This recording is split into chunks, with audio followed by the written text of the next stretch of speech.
진행하겠습니다. 법무부 장관님 네. 고생 많으십니다. 네. 이빨은 괜찮으신가요? 다 치료했습니다. 네. 네, 완치하셨어요? 네, 제가 임플란트 네, 했습니다. 고생 많으십니다. 장관님, 지난 9월 25일 날 정부조직법이 통과하고 네. 나서 이제 후속입법을 위해서 총리실 TF가 가동되고 있는데요. 네, 그렇습니다. 최근에 동영상 한번 보시겠어요? 한번 틀어주세요.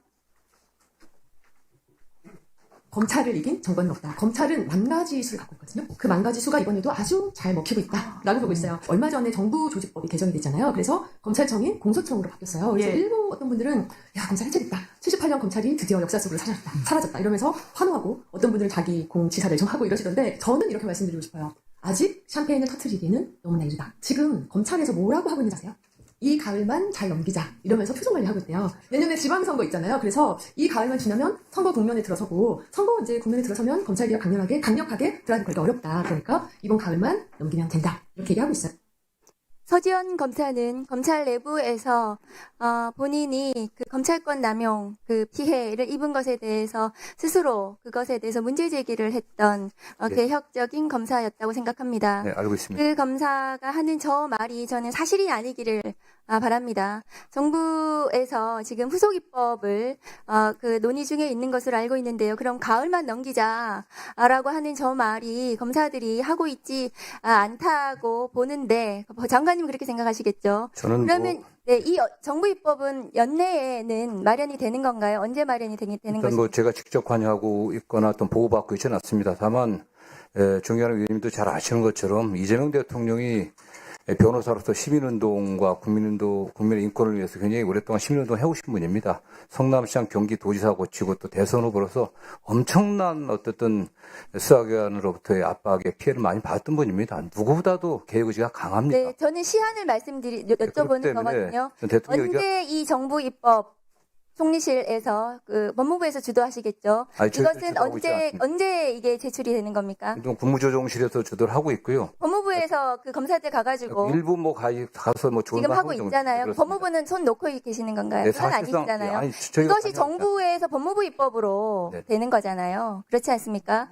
그러면 언제 되는지 장관님은 아직은 잘 모르시고 예, 그렇습니다. 신속하게 되어야 된다고 저는 생각합니다. 저런 얘기가 나오고 있거든요. 지지자들이 불안하고 있습니다. 대통령의 의지가 너무 확실합니다. 검사들이 가을만 넘기면 된다. 내년에는 못한다. 검찰을 이긴 정권은 없다. 이런 얘기를 하고 있거든요. 그런데 이 정부의 국무총리실 산하의 TF의 자문위원회가 지금 구성이 되어 있는데요. 네네. 그 자문위원회는 검찰개혁을 어쨌든 찬성하고 그것에 대해서 실질적인 논의가 이루어져야 될 건데요. 다음 거 화면 보여주세요. 이 자문위원 중에 윤석열 검찰총장으로 추천했던 사람, 윤석열 감찰이 불법이라고, 부당이라고 감찰위원으로서 격렬하게 주장했던 이런 사람이 자문위원으로 들어가서 검찰 개혁을 한다고 하는 것이 맞습니까? 윤석열 검찰이 정당했다고 하는 사람이 검찰 개혁을 할 수 있겠습니까? 이런 사람이 왜 저 자문위원으로 들어가 있습니까?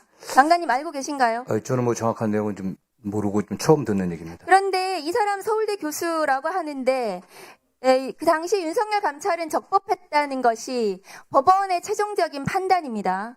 그런데 그 감찰이 불법이라고 주장을 했던 서울법대 교수가 법도 잘 모르는 분이 지금 법무부 입법으로 검찰개혁 입법 만드는 데 들어가서 자문하는 게 맞는지 법무부에서 적극적으로 네네.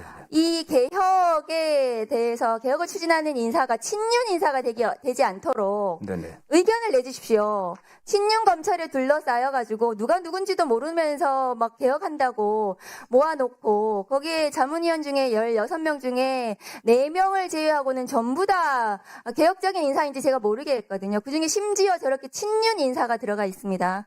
개탄스럽습니다. 저는 장관님께서 검찰개혁을 의지를 가지고 이재명 정부에서 반드시 이루겠다고 하셨기 때문에 개혁이 후퇴되지 않도록 디테일에서 제대로 이루어질 수 있도록 저런 사람은 배제시키고 개혁을 추진하시는 게 맞다고 생각합니다. 다음 거 보여주세요.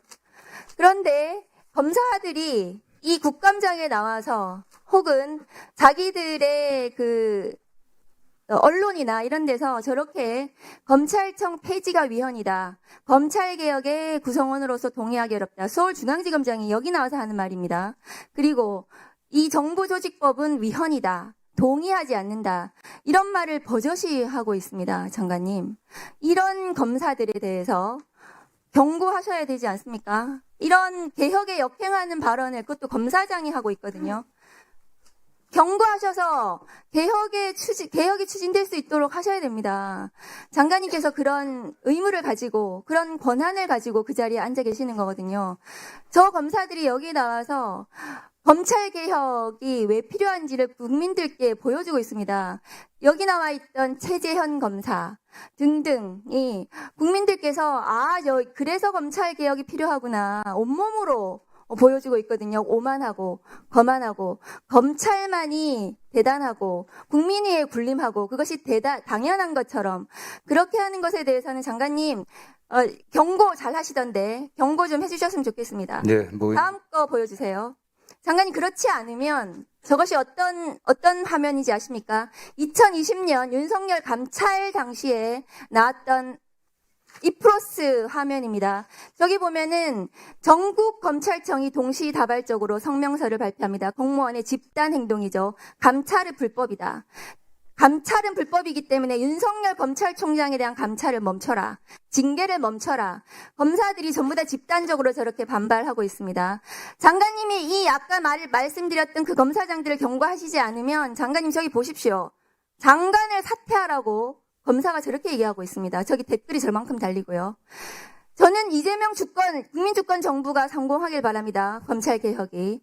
저런 역사적인 반복이 되풀이되지 않기를 저는 정말로 요청을 드립니다. 장관님 말씀해 주십시오. 예. 이미 그 공소청 설치 및 중수청 설치 관련 법은 통과됐습니다. 수사 기소가 분리되는 것은 법률상 명백한 거고 이제 구체적인 방안이 남아 있는데요. 조금 전에 제가 말씀드린 것처럼 대통령의 검찰 개혁 의지는 누구보다도 강합니다. 저 역시 대통령과 오랫동안 정치를 같이 해온 사람이고 이거 뜻을 같이 해왔기 때문에 제가 법무장관까지 왔다고 저는 생각하고 있습니다. 윤석열 정부나 또 그 이전 과거 정부의 검찰과 지금 이재명 정부의 검찰은 다릅니다. 중요한 의원님이 아시는 것처럼 검찰 인사도 있었고 지금 검찰청 간판을 내려는 이런 상황에서 검찰의 독자적인 수사 개시권을 박탈한 상황에서 2%라든가 다른 검찰 내부의 그런 반발은 저는 거의 없다고 생각합니다. 일부 견해를 달리하는 일부 개인적 견해를 얘기하는 검사들이 일부 있긴 하지만 전체적인 흐름은 국민의 요구에 개혁 요구에 부응해야 된다는 게 저는 흐름이라고 생각합니다.